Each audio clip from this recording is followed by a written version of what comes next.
નવસારીના બિલીમોરામાં વરસાદી તાંડવ જોવા મળી રહ્યો છે। કાવેરી નદીમાં ઘોડાપૂરની સ્થિતિ છે। કાવેરી નદીનું જળસ્તર 20 ફૂટને ઉપર પહોંચી ગયું છે। એસડીઆરએફ ટીમો તાત્કાલિક સ્થળ પર તૈનાત છે। દેસરામાંથી લોકોને સુરક્ષિત સ્થળે ખસેડાયા છે। પાણી ભરાવાને પગલે બચાવ કામગીરી તેજ કરાઈ છે। અસરગ્રસ્ત વિસ્તારોમાંથી 25 લોકોનું રેસ્ક્યુ કરાયું। નદી કાંઠાના લોકોને સાવચેત રહેવા માટે અપીલ પણ કરવામાં આવી છે।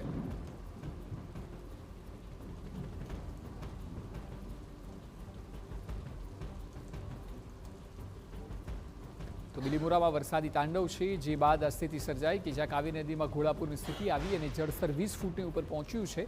એસડીઆરએફની ટીમો તાત્કાલિક સ્થળ પર તૈનાત થઈ છે। દેસરામાંથી લોકોને સુરક્ષિત સ્થળે ખસેડવામાં આવ્યા છે। પાણી ભરાવાને પગલે બચાવ કામગીરી પણ તેજ કરવામાં આવી છે। અસરગ્રસ્ત વિસ્તારોમાંથી 25 લોકોનું રેસ્ક્યુ કરાયું છે। નદી કાંઠાના લોકોને સાવચેત રહેવા માટે અપીલ કરવામાં આવી છે।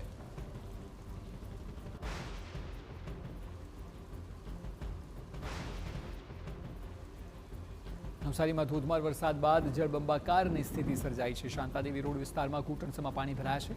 પાણીના નિકાલના અભાવે વાહન ચાલકો અને રાહદારીઓ પરેશાન થયા છે। શાંતાદેવી રોડમાં પાણી ભરાવાની સમસ્યાથી લોકો પરેશાન છે। વર્ષોથી સમસ્યા હલ ન થતા લોકોમાં રોષ છે। મનપાની વિવિધ ટીમો બનાવીને વોટર લોગિંગ સામે ઝુંબેશ શરૂ કરાયું છે। વિવિધ વિસ્તારોમાં જળભરાવ દૂર કરવા બ્લોકેજ ખોલવાની કામગીરી હાથ ધરાઈ છે। મહાનગરપાલિકાના મેયર અને કમિશનર શહેરના વિવિધ વિસ્તારોની મુલાકાતે છે।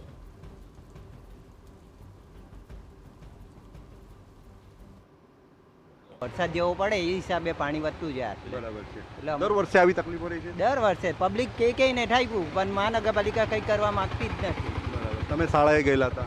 હા, એટલે ટ્યુશને ગયેલા હતા છોકરાઓ, પણ ટ્યુશન એટલે પછી લાવવા પડ્યા, કારણ કે પાણી ભરાઈ જાય પછી શું કરવાનું, છોકરા ફસાઈ જાય। તો આ મામલે નવસારી મનપા કમિશનરનું કહેવું છે કે હાલ પરિસ્થિતિ પર કાબુ મેળવાયો છે, પરંતુ સમગ્ર પરિસ્થિતિનું મોનિટરિંગ થઈ રહ્યું છે।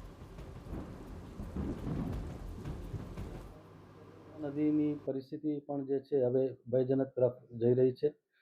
સવારે હું અને મેયરશ્રી બંને મુલાકાત લીધી છે। જે એરિયામાં વોટર લોગિંગ હતા એ તમામ એરિયાની મુલાકાત લેવામાં આવેલી છે અને જ્યાં જ્યાં પણ કોઈ જગ્યાએ મેન હોલ્સ અથવા મશીન હોલ્સ અથવા ડ્રેનેજની ચોકઅપ હોય એ અમારા એન્જિનિયરો સાથે ટીમ સાથે એ અમે ખોલાવેલા છે। આશ્રય સ્થાનોમાં હજી સુધી કોઈ આવેલા નથી। પરિસ્થિતિ જે છે અત્યારે કંટ્રોલ હેઠળ છે। પરિસ્થિતિ કંટ્રોલ હેઠળ હોવાની વાત મ્યુનિસિપલ કમિશનર કરી રહ્યા છે। અહીં અલગ અલગ વિસ્તારોમાં ઘૂંટણ સુધી અને કેડ સુધી પણ પાણી ભરાયા છે। વાહનો પણ પાણીમાં ગરકાવ થયા હોય તેવા દ્રશ્યો સામે આવી રહ્યા છે। ત્યારે લોકોની પરેશાની સતત નવસારીમાં વધી રહી છે।